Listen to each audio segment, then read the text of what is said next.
Мисля, че беше Дянко Неделчев. Така се казваше, да. Това е, ние го наричаме българския Джеймс Бонд.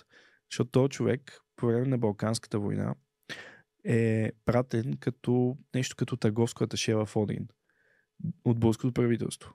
Всъщност скритата му задача, абсолютно под прикритие, като шпионски филм, е да направи много подробен анализ и чертежи на Одринската крепост, която тогава знаем, че е била една от най-стабилните крепости в цяла Европа. Мисля, че е правена от немски инженери и въобще е била еталон за непреземаема крепост.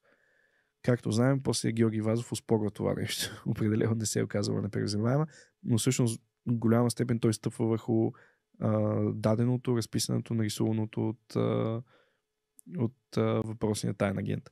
Така че ето една личност, която дори можем да запалим малко или много съзнанието на по-младите, защото звучи, нали, малко като от холивудски филм звучи. Звучи готино. Готино звучи, да. Не е там някакво сдухано, скучно, Да. някой се затворя в някакви килия, писал учебник. Да, това не е готино, определено Ние е готино. трябва да работим за битката на съзнанието, трябва да влезем в тази битка за съзнанието на децата и не им разказваме готино звучащи истории. Или...